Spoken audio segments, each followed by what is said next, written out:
নগদের সেই বিখ্যাত ফোন, নগদের বিজ্ঞাপন যেটা সাকিব আল হাসান করেছে। হ্যাঁ জি, তিনবার ফেলতে হয়েছে না, কাজের জন্য কাজ। মেলবোর্নে গিয়ে নগদ বলেছে যদি নষ্ট হয় কিনে দিবে, নষ্ট হয়নি। মেলবোর্নে গিয়ে কতগুলো প্রেমের অফার পেয়েছেন? উনি তো অভিনেতা না, উনি নাম্বার 1 ক্রিকেটার। বাট আমার সাথে এত সুন্দর অভিনয় করেছে সাবলীল এবং মোস্তফা সরোয়ার ফারুকির বানান, সবকিছু মিলে মনে করেন তো সম্মিলনটাই তো অন্যরকম। এবং আপনারাই তো বললেন এত সুন্দর সারা পড়েছে। এবং সিডনিতে আমি যখন স্টেজে উঠছি বলছে ভাইয়া প্লিজ, পুরা হাজার হাজার দর্শক বলছে ফোনটা দেখবে। তার মানে বিজ্ঞাপনটা কোন পর্যন্ত টাচ করেছে। এবং নগদের ক্যাম্পেইনটা এত সুন্দর হয়েছে, সবাই মানে সাকিব আল হাসান ভাইও এত সুন্দর অভিনয় করেছে, এটা অনেক অনেক দুর্দান্ত হয়েছে আমার কাজটা। এবং সবাই বলেছে জায়েদ খান অভিনেতা হওয়ার চেষ্টা করেছে আর কি।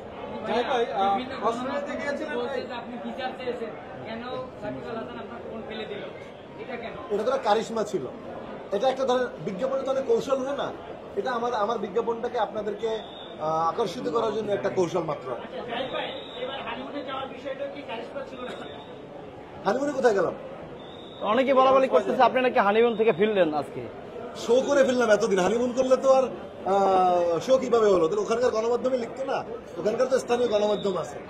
আমার লাইফটা এরকম, কেউ একজন আমাকে লিখছে কোন নায়িকা নাকি ইন্টারভিউতে বলছে জায়েদ খানের জীবন সবচেয়ে সুখের জীবন। আমি এই জীবনটাকে আমি উপভোগ করছি। লাইফ ইজ লাইক দ্যাট, এখনই সময় উপভোগ করার। এরপরে লন্ডন যাচ্ছি, কানাডা যাচ্ছি, আমেরিকা যাচ্ছি, ট্যুর চলছে। হ্যাঁ, এই ফোনটাই ফেলেছি। অরিজিনালই তো, অরিজিনাল আবার নকল দিয়ে হয় নাকি? সে ফোনটা আছে, অবশ্যই আছে, ওই যে সাথে নেওয়া রেডি। ওয়াটারপ্রুফ। নগদের সেই বিখ্যাত ফোন, নগদের বিজ্ঞাপন যেটা সাকিব আল হাসান করেছে। হ্যাঁ জি, তিনবার ফেলতে হয়েছে না, কাজের জন্য কাজ। মেলবোর্নে গিয়ে নগদ বলেছে যদি নষ্ট হয় কিনে দিবে, নষ্ট হয়নি। মেলবোর্নে গিয়ে কতগুলো প্রেমের অফার পেয়েছেন? সবগুলো বললে তো বিদেশে গেলে অন্য কেউ দিবে না, এগুলো গোপন। তবে অনেক নারী ভক্ত যে এত বেশি বাড়ছে সেটা আপনাদের কারণে, এটা আর বুঝতে পেরেছি মেলবোর্ন আর সিডনি গিয়ে। প্রচুর মেয়ে দর্শক। একটা স্পেশাল ভক্তের একটা স্মৃতি বলেন যে খুব আন্তরিক ছিল আপনার প্রতি এবং এখনো মনে করেন। একটা মেয়ে এডিলেট থেকে চলে আসছে, এডিলেট হচ্ছে আরেকটা স্টেট, সেখান থেকে সে আমার জন্য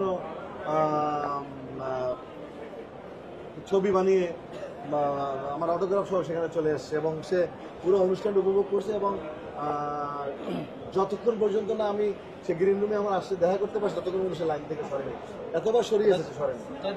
এবং স্পেশাল দর্শক, সে আমার সমস্ত ছবির নাম, ফোনের নাম, আমার কি কি ছবি, আমার কবে আসছি সব মুখস্থ করে। এই দুর্বল টিমের সাথে খেলে যদি জিততে পারে তাহলে একটা মনোবল বাড়বে, সেইটা হয়তো বা তারা চেষ্টা করছে, প্র্যাকটিসে রাখলো আর কি। বাংলাদেশকে নিয়ে প্রত্যাশা করা ভুল হয়, এমনভাবে হারে কষ্ট লাগে। আশা করি ভালো করবে। আমরা বীরের জাতি, আপনারা দেখেছেন না, আমি 2 শোতেই পতাকা উঁচিয়ে ধরেছি শুধুমাত্র বাংলাদেশকে দেখানোর জন্য যে আমরা বাংলাদেশের বুকে বাংলাদেশকে রিপ্রেজেন্ট করি। আশা করি লাল সবুজের পতাকা অন্যরা তুলে ধরবেন।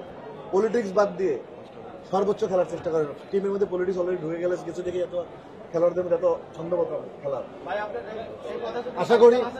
আশা করি কাকে শুনে আমি সাকিব আল হাসানকে তো বলি নাই, আমি ওভারঅল ম্যানেজমেন্টকে বলেছি, যারা টিম সিলেক্টর, টিম ম্যানেজমেন্ট, তাদেরকে বলেছি টিমের মধ্যে সমন্বয় করে সবাইকে নিয়ে একত্রিত করে দেশের স্বার্থে বেশ খেলাটা যেন সবাই খেলে। আমার সেই প্রত্যাশা থাকবে। Thank you.